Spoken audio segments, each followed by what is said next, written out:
하나님께서 우리를 늘 함께 하시고 지키십니다.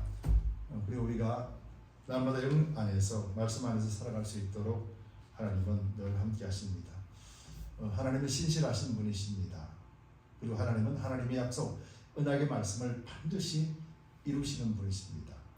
그러기에 우리의 믿음의 근거는 언제나 말씀이 될 때 하나님이 우리를 통한 계획을 알게 되고 또 하나님이 우리를 어떻게 인도하시는가 알게 되고 또 궁극적으로 어떻게 이 땅에서 믿음으로 이길 수 있는지 끝까지 승리할 수 있는지를 알게 합니다.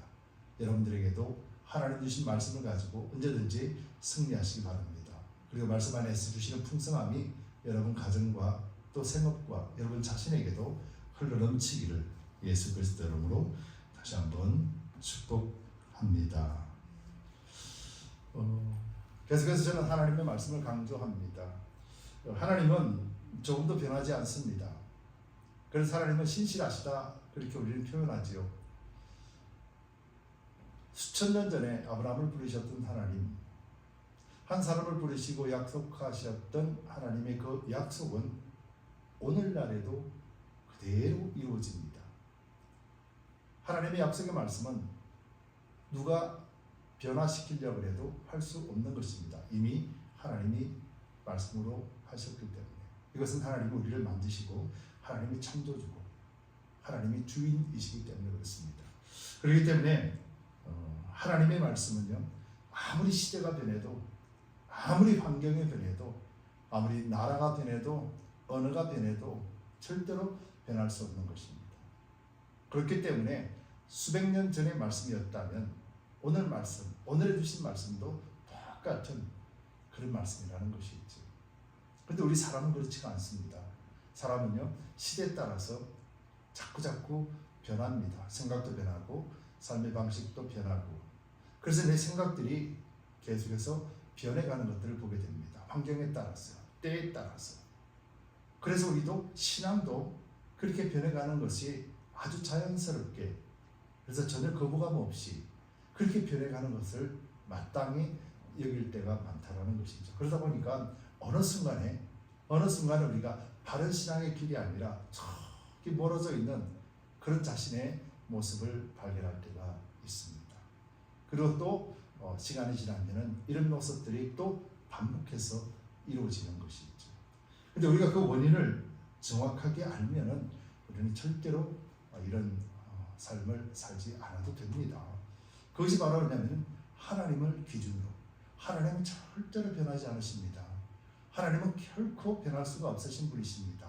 그래서 우리가 하나님을 보면은요, 우리는 언제든지 그 중심 속에서 어디를 가든지 그 중심과 그 끈을 잡고 살 수 있게 되는 것입니다. 이것이 바로 하나님과 함께하는 삶이라는 거죠. 여러분, 우리는 어떤 삶에 있어서 결과를 중심으로 살게 됩니다. 결과 중심. 그래서 어떤 결과가 나타나지 않는다라면 그 결과가 있을 때까지 기다리고 최선을 다하고 열심으로 살아갑니다.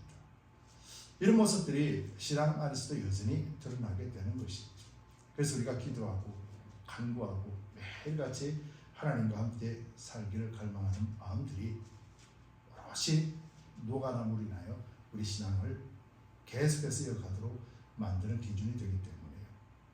그런데 중요한 것은요, 우리가 왜 믿는지, 우리가 왜 일을 해야 되는지 이런 부분에 대해서 잘 알면은요, 우리는 매일매일의 삶이 힘있게 갈 수 있으면요, 물러가거나 포기하지 않는 삶을 살아가게 됩니다.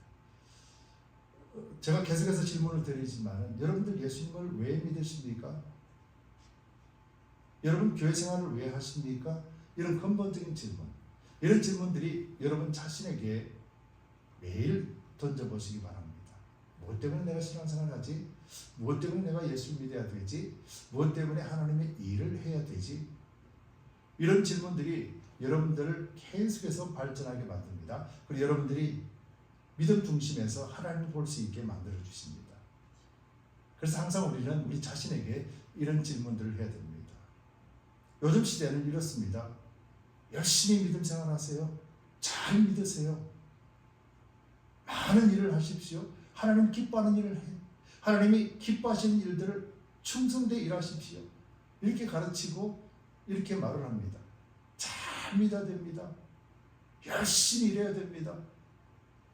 하나님 기뻐하시는 열매들을 맺어야 됩니다. 근데 정작 왜 믿어야 되는지, 왜 이 일을 해야 되는지 정확하게 신앙의 확고한 확신을 가지고 살지 못하면서 나는 이 일을 해야 돼. 나는 이런 믿음 생활을 끝까지 지켜야 돼. 그렇게 살다 보니까 어떤 문제가 닥쳤을 때, 어떤 시간에 접했을 때, 어떤 환경에 접했을 때 쉽게 변질되어 버리고 변화되어 버린다는 것이죠. 여러분, 그래서 여러분, 내가 왜 믿어야 되지? 내가 왜 이 일을 해야 되지? 그 이유에 대해서 여러분들이 분명하고 확고하게 확신을 가질 때 여러분들은 그 일을 함에 있어서도 기쁨이 넘치게 됩니다. 그리고 믿음에 있어서도 뭔가를 잘 믿으려고 애쓰지 않아도 그 믿음으로 인해서 진정한 기쁨과 만족을 누리게 됩니다. 왜냐하면 이 믿음은 바로 예수 그리스도 안에서, 이 일은 또한 예수 그리스도 안에서 이루어진다는 것을 알게 되기 때문에 그렇습니다. 여러분, 이 말이 어려운 말이 아니라 여러분 자신에게 꼭 질문해 보시기 바랍니다. 저는 지난주에 목회자 모임도 있고 또 영성 세미나도 참석하면서 여러 목사님들 만났고 또 교제하면서 많은 이야기들 나눕니다. 제가 목회자 모임에 갔을 때는 거기는 항상 테이블 위주로 만납니다. 만나서 어떤 주제를 가지고 이야기를 하고 같이 대화를 나눕니다. 그날 주제는 순종이었었습니다. 순종이 뭘까요? 그래 각자 목사님들이 순종에 관하여 이야기를 합니다. 그런데 어느 목사님 한 분이 자기는 순종을 이런 것이라고 생각합니다 라고 말합니다. 그분이 이렇게 말해요. 자기는 순종이 그 자리에 가만히 서 있는 것이라고 생각합니다. 목사님 그런 이야기를 하세요. 그 목사님은 호스피스 사역을 하시는 목사님입니다. 그리고 또 교회에서도 부목사로 섬기고 계신 음악을 하시는 목사님이고 또 사모님과 같이 찬양 사역을 하시는 분이십니다. 근데 호스피스 사역을 누가 부탁을 해서 한번 해볼까? 그렇게 해서 시작해서 한 달 정도면 되지 않을까? 그렇게 해서 시작했던 호스피스 사역이 지금까지 16년 동안 이어지고 있습니다. 그런데도 그분의 정말 귀함이 어디서 나타나냐면 그분이 이런 말씀을 합니다. 목회는 말을 들을 수 있는 사람들이 듣습니다. 볼 수 있는 사람들이 봅니다. 그렇기 때문에 귀를 열고 듣고 눈으로 보고 듣습니다. 그래서 목회는 그렇게 해도 힘들고 어렵습니다. 그런데 자신이 하는 이 호스피스 사역은 들을 수 없는, 보지 못하는 한 명을 놓고 찬양을 하고 말씀을 전한다는 것이죠. 얼마나 많은 갈등이 있었겠습니까? 더구나 사모님은 얼마나 많은 갈등이 있었겠습니까? 그럼에도 불구하고 한 달 정도 하면 괜찮을까 했던 것이 16년 동안 흘러왔습니다. 한 사람을 위해서, 그것도 듣지 못하는 사람, 보지 못하는 사람을 위해서 찬양을 드리고 기도해주고 말씀을 전해주는 사역을 16년 동안 했습니다. 그러면서 그분 말씀이 하나님 앞에 가만히 서 있는 그 자리에 서 있는 것이 순종이라고 생각합니다. 우리 모두 다 그 말에 동의를 했습니다. 그리고 감동했습니다. 그리고 우리가 서 있는 곳이 바로 이것이 내가 원해서 서 있는 곳인가, 하나님이 세우신 곳인가, 우리는 그에 대해서 주목할 수밖에 없었던 것이죠. 사람들은 내가 서기를 원합니다. 내가 가는 곳에 하나님이 가시기를 원하고 내가 일을 함에 있어서 하나님이 이 일을 통해서 하나님이 역사하시기를 소망합니다.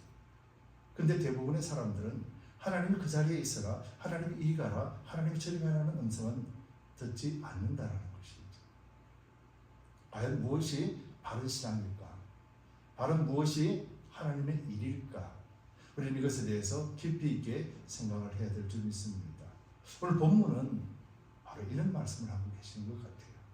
오늘 본문은 사도 바울이 3차 선교 여행을 끝내고 이제 예루살렘으로 선교 헌금을 들고 마게도냐에서 선교 헌금을 준 것을 가지고 지금 예루살렘으로 올라가는 길입니다. 그런데 사도 바울은 그 예루살렘으로 올라가는 그 길에 바로 옆에 지나가다가 에베소라는 교회가 있습니다. 에베소 교회는 사도 바울이 직접 개척한 교회이기도 하고 사랑과 애정으로 3년 동안 심혈을 기울여 봉사했던 교회입니다. 근데 바울은 이 예루살렘으로 가기 위해서 에베소를 들르지 않습니다. 에베소를 들르지 않고 에베소에 있는 장로들을 오히려 자신이 있는 아데미에 부릅니다. 자신이 있는 그곳에 부릅니다. 밀레도에서 장로들을 불러서 그 밀레도에서 자신의 마지막 설교를 합니다. 그리고는 자신이 하나님이 왜 예루살렘으로 가게 하셨는지, 하나님이 왜 이런 일을 하셨는지를 분명하게 다시 한번 선포하면서 눈물의 이별을 구합니다. 그리고는 배를 타고 이제 예루살렘을 향하는 길에 두로 지역에 서게 됩니다. 두로는 이제 사마리아 왼쪽 편이죠. 오른쪽 편에 사마리아 항구 도시입니다. 바로 그 두로에 도착했을 때 일과 또 그 두로에서 나와가지고 이제 또 예루살렘에 들어가는 길에 가이사라에 들러서 일어났던 대화 일 두 가지를 오늘 본문 속에서 말해놓고 있는데요. 첫 번째, 사도 바울은 이 두로 지역에 들어가서 짐을 풀고 있을 때 그곳에서 이제 신앙생활을 열심히 하는 제자들이 있었습니다. 이 제자들은 아마 오순절 사건 때 예수님을 믿고 그들이 그곳 지역에서 열심히 섬겼던 사람이었습니다. 그들은 두로 지역에서 그리스도의 복음을 전하는 사람들이었고 아주 작은 모임들이지만 열심을 다해서 최선을 다해서 섬기고 있던 곳입니다. 두로 지역은 우리가 알다시피 항구도시입니다. 항구도시는 예적부터 수많은 배들이 오르락 내리락 하는 그런 무역 도시이기도 하죠.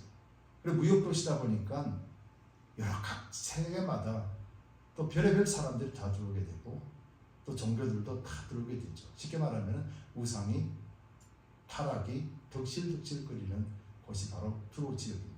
그 지역에 그리스도인들이 성령이 충만하여서 기도하고 바울을 맞이합니다. 함께 7일 동안 유하면서 바울은 자신에 있었던 그런 선교 보고도 하고 함께 교제를 나눕니다. 그때 성령의 충만한 무리들이 하나님이 보여주신 사건을 지금 사도 바울에게 구합니다. 바울 선생이요, 우리가 기도하는 중에 당신이 지금 예루살렘으로 가는 것, 그건 너무도 힘든 일입니다. 어렵고 거기 가면 아마 큰 위험이 도사리고 있습니다. 성령께서 우리에게 가르쳐 주셨습니다. 그렇기 때문에 사도 바울 선생이요, 그곳에 가는 것을 양가 뒤로 미루는 게 좋지 않겠습니까? 성령이 우리에게 이렇게 알게 하셨어요. 그랬더니 바울이 그 말을 듣고도 여전히 자신은 예루살렘으로 올라가겠습니다. 이렇게 결단을 하게 돼요. 그 결단을 하게 이르렀을 때 오늘 본문 5절에 보면은 이 여러 날을 지난 후 우리가 떠나갈새 저희가 다 그 처자와 함께 성문 밖까지 전송하거늘 우리가 바닷가에서 무릎을 꿇어 기도하고 그 성령에 충만한 사람들이 바울에게 권면합니다. 바울 선생님, 지금 올라가면 큰일 납니다. 죽을지도 모릅니다. 그래서 올라가지 마십시오 라고 권면했을 때 사도 바울은 네, 알겠습니다. 그러면서 바울은 예루살렘으로 자신이 가야 되겠습니다 라고 이야기를 합니다. 어떤 면에서 보면은 성령이 충만한 사람, 성령을 통해서 가르쳐 주신 것을 꼭 바울은 성령을 거스르는 자처럼 비춰지기도 합니다. 그런데 그 말을 들었던 성도들은 지금 조금 전에 말씀드렸습니다. 두로 지역이 어떤 지역이라고요? 우상이 득실거리는 지역이요, 또 타락에 득실거리던 지역입니다. 바닷가에 모여서 그들이 통성으로 함께 부르짖으며 바울을 위해서 기도하고 그리스도를 위해서 기도하면서 이제 바울을 보내줍니다. 바로 두로에서 배를 타고 다시 예루살렘을 올라오다가 여기 가서 이제 가이사랴라는 지방으로 바울 일행이 들어오게 됩니다. 그것이 오늘 본문에 나와 있는 8절에부터 나와 있는 말씀인데요. 이튿날 떠나 가이사랴에 이르러 7 집사 중 하나인 전도자 빌립의 집에 들어간다. 그저 빌립의 집에 들어가서 좀 쉬고 있고 그 교제를 하는 것입니다. 근데 그 집에 있는 딸이 넷이 있는데 처녀로서 예언하는 자라라고 이렇게 기록하고 있습니다. 저기 말은 그 빌립의 가정의 모든 가정들이 성령으로 충만하고 하나님을 잘 섬기는, 예수 그리스도 안에서 잘 섬기는 사람들임을 나타내고 있죠.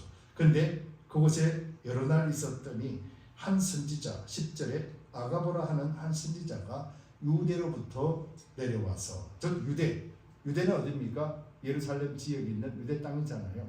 즉 선지자 아가보가 유대에서 내려옵니다. 즉 이 말은 무슨 말입니까? 유대에서 내려왔다라는 것은 요즘 말로 하면 새로운 소식, 따끈따끈한 소식, 이런 소식들을 알고 있는 사람이라는 말이죠.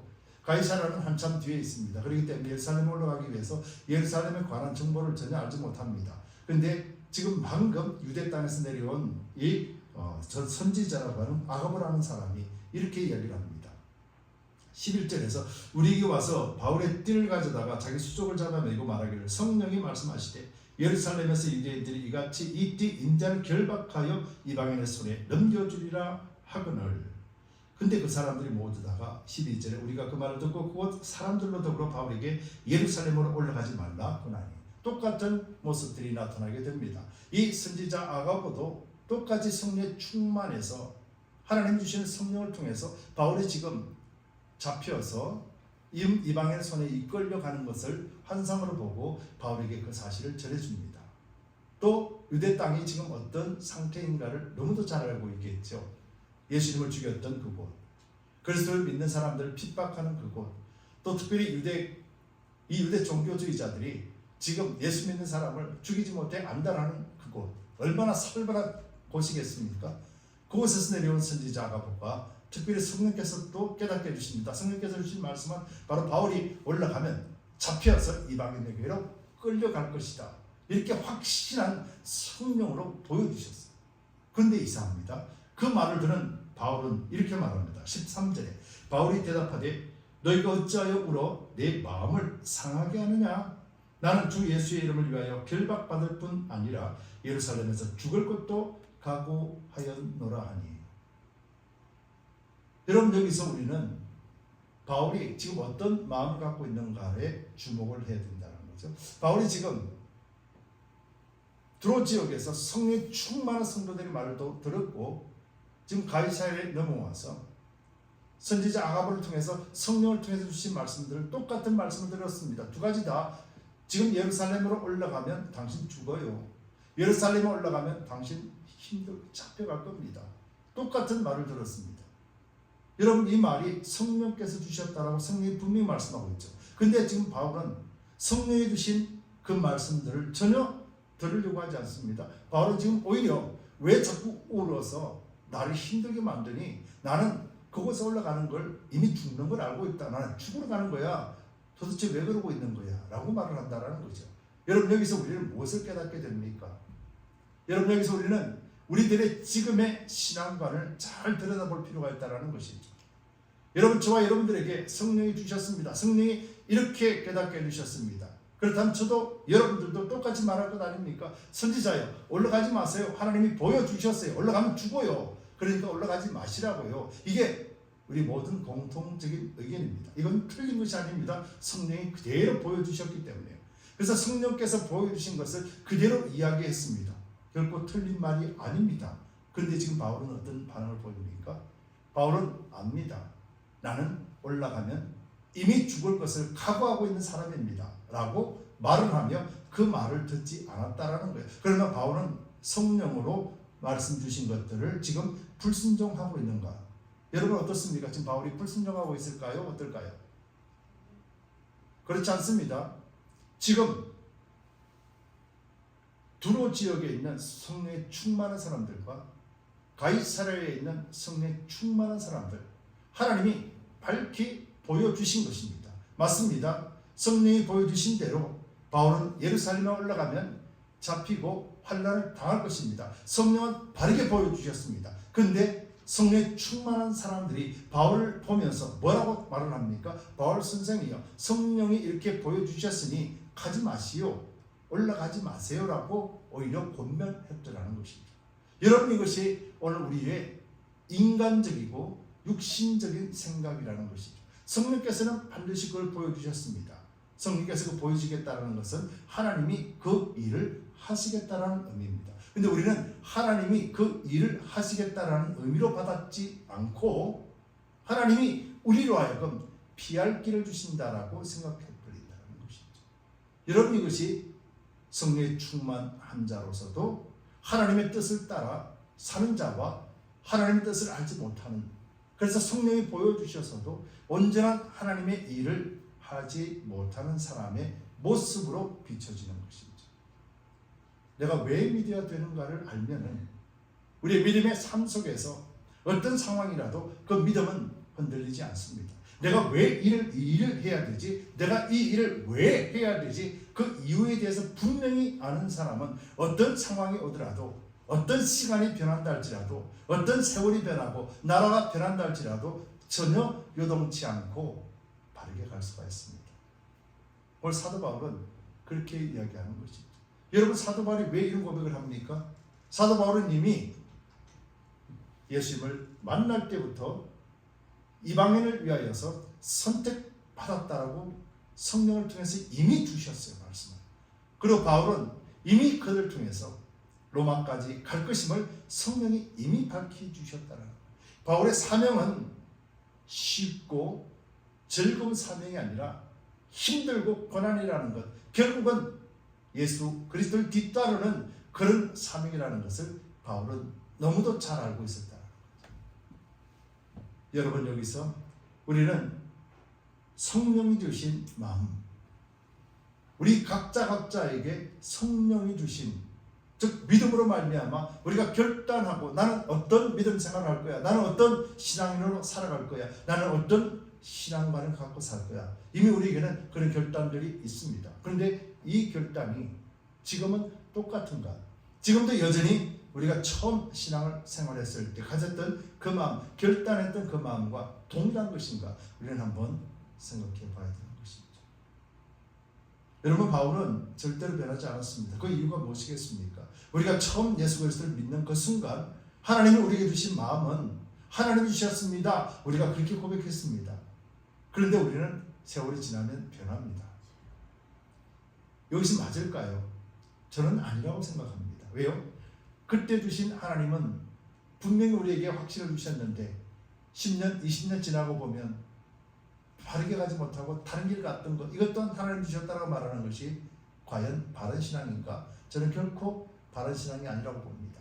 왜냐하면 하나님 처음 주신 말씀, 하나님 완전하게 이루시기 전까지는 하나님은 그 계획을 변화시킬 필요도 없으시고 그것을 다른 길로 허락하신 적도 없기 때문이에요.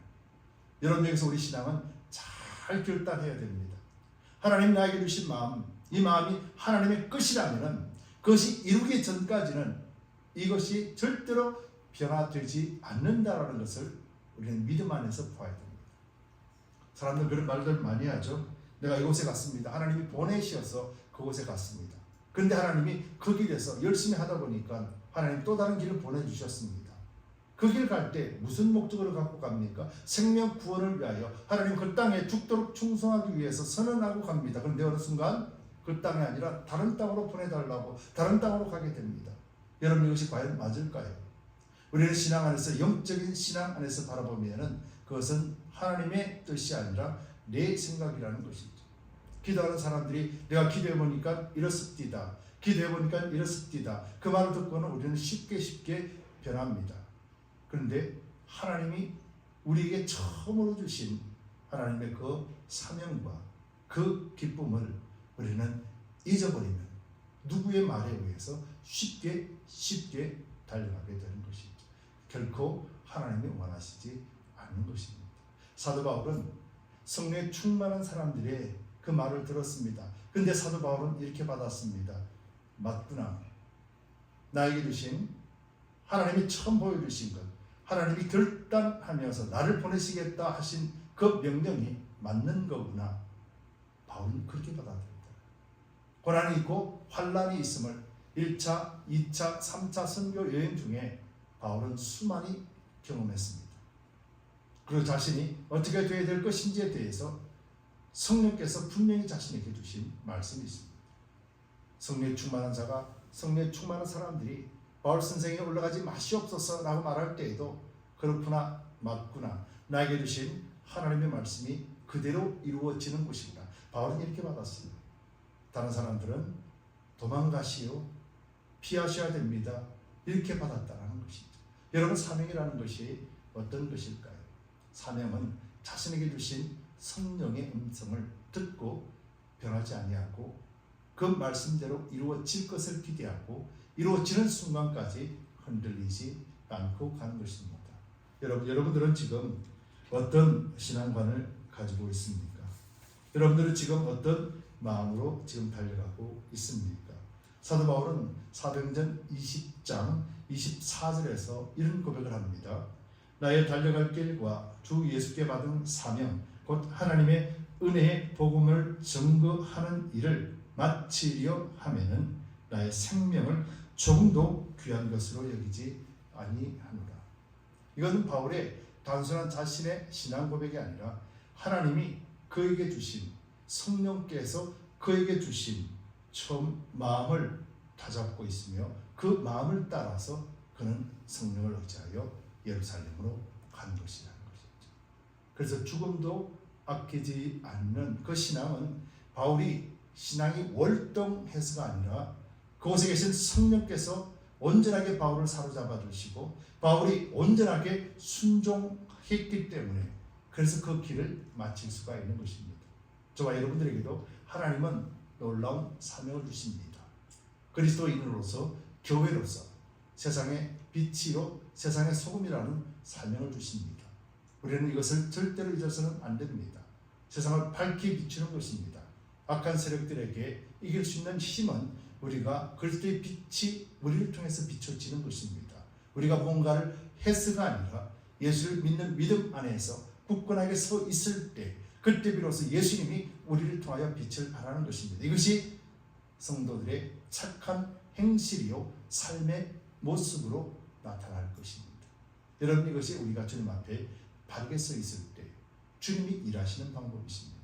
소금으로서 이 땅에 상하지 않게 하고 이 땅에 변질되지 않게 하기 위하여서 우리가 그리스도 안에서 삶을 살아내며 세상 사람들에게 하나님을 소개하고 예수 그리스도를 믿는 믿음 안에서 살 수 있도록 우리 자신들이 삶을 통해 보여주고 입을 통해 증거되어지는 것, 이것이 우리에게 주시는 처음 마음이었습니다. 예수를 믿는 모든 사람들에게 하나님이 원하시는 것은 바로 이것입니다. 그렇기 때문에 우리는 하나님이 우리에게 주신 말씀, 예수께서 다시 오실 것을 기다리며 주님 오실 날을 준비하고 예비하는 자의 삶을 사는 것이 마땅합니다. 이것이 처음 주신 마음입니다. 그렇다면 우리는 이 처음 마음을 절대로 세상이 어떠하다 할지라도, 환경이 어떠하다 할지라도, 시간이 어떠하다 할지라도 변질되어서는 안 되는 것입니다. 여러분, 성령이 똑같이 역사하셨습니다. 지금 두루의 믿음의 사람들에게 성령이 역사하셨고 가이사라의 선지자를 통해서 성령이 역사하셨습니다. 이 성령은 바르게 역사하셨습니다. 그런데 바울에게도 성령이 역사하셨습니다. 그런데 바울은 처음 마음을 절대로 잃지 않고 성령이 주신 것들에 대해서 처음 맡은 일, 처음 마음을 가지고 그 사건을 바라보았고 처음 마음을 가지고 성령에 충만한 자들의 권면을 들었을 때 바울은 옳도다, 내가 해야 될 길이 명확해지는구나, 이렇게 받았습니다. 저와 여러분들이 성령에 관하여 믿음을 어떻게 사용할지, 어떻게 반응할지, 여러분들의 처음 믿음이 굳건하게 세워지고 확신이 있을 때 어떠한 성령의 말씀이랄지라도 어떠한 환경이랄지라도 여러분은 진정한 그리스도인의 길을 갈 수 있게 되는 것입니다. 여러분, 우리는 절대로 변화되지 못하는, 변화되어서는 안 되는, 변질될 수 없는 성령이 우리에게 처음 주신 마음들이 있습니다. 그 마음을 굳건하게 부여잡으시기 바랍니다. 그리고 주님 오실 날 끝까지 믿음의 승리를 이루시기 바랍니다. 그리고 이것을 통해서 주와 함께 늘 힘을 주시고 능력 주심을 경험하고 이 땅이 아니라 하늘의 시민권자로서 하늘나라를 위해서 사는 자, 하나님의 나라의 확장을 위해서 살아가는 저와 여러분들이 됩시다. 그리고 이것을 감당할 수 있도록 하나님은 능력을 주실 줄 믿습니다. 여러분들과 여러분들 가정 안에 하나님이 이렇게 부어주시는 풍성한 은혜와 능력과 그 충만함을 통해서 이웃에게 마음껏 흘러보내시기를 예수 그리스도로 축복합니다.